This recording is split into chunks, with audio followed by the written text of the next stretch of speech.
Ben Harkus was Postal Office messenger. He also was one of the inaugural members of the K Troop, or Parramatta Troop, of the New South Wales Lancer Regiment. In 1897, he accompanied the detachment of the Lancers, who, along with many other British colonial detachments, sent members to take part in Queen Victoria's Diamond Jubilee celebrations and the procession through London.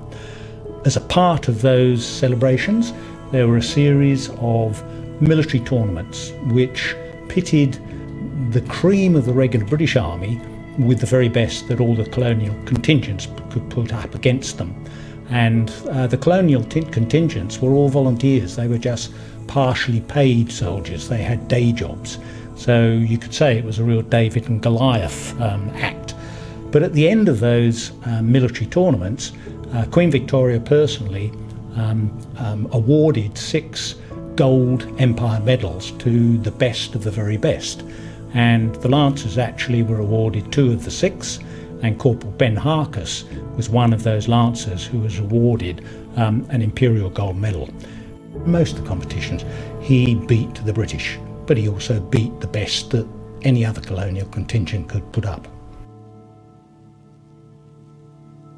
In 1899, Harkus again went to England, this time as a part of the Lancers' half squadron of 100 partially paid part-time soldiers who paid their own way under an officer who later became known as Fighting Charlie Cox, to train full-time 6 months with the British Army at Aldershot. 2 days before they were due to depart by ship back to Australia, the Boer War broke out. And Fighting Charlie, in a fit of patriotic fervour, because many Australians in those days felt that they were just Englishmen on the other side of the world, volunteered his entire half squadron to fight for the British in the Boer War. Ben Harkus had taken his wife and 2 very young children with him for the 6 months when he was in England. So suddenly he was faced with a real dilemma.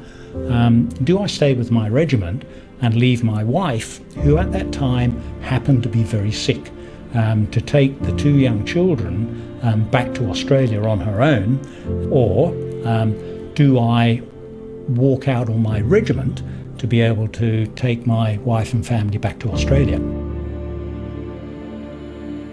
When he arrived, the newspapers were full of reports of these blackguards who had returned, left their regiment to fight in South Africa. White feathers were sent through the mail to Ben Harkus, the white feather being the, in those days, the cultural indicator of cowardice.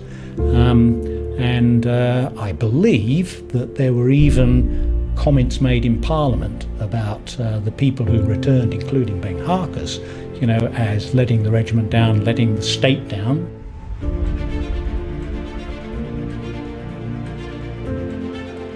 Whether it drove Harkus to do it, it certainly must have been an influence. He eventually commanded a group of 15 Lancer reinforcements who went to South Africa. And he actually had to fight his employer, the Postmaster General, to allow him to do it, because the Postmaster General was insistent that he would not give approval to members of the Post Office who were married to take leave of absence to go to the front and fight. And again, we have a remarkable newspaper clipping sort of where Harkus is basically saying, but if you don't allow me to do this, this is a special case. I will not be able to live in Parramatta. I will be an outcast. And the Postmaster General said, well, all right, I'll transfer you to some other place. And Harkus understandably says, well, that won't help, because I'll just be seen to be a rat running away from Parramatta where everybody is, up in arms about me. So I'm sorry, but you have to allow me to go to South Africa and fight. He eventually takes the 3rd draft of reinforcement Lancers out to South Africa, but within about a week or 10 days, he had contracted enteric fever, which is now called typhoid, He was put into a hospital in Bloemfontein, where he died. And he was and he still is buried in Bloemfontein in South Africa. He was never returned to his home. Suddenly, the sentiment totally changed, and it was full of remorse. And the sentiment was, we've done this guy, grave injustice. He was really only looking after his family. And the remorse extended to a composer who composed a song in tribute of Corporal Ben Harkus. All the sentiment in newspapers, etc., sort of was, we've done this guy a terrible injustice. But as I say, it's all too late. The damage was done.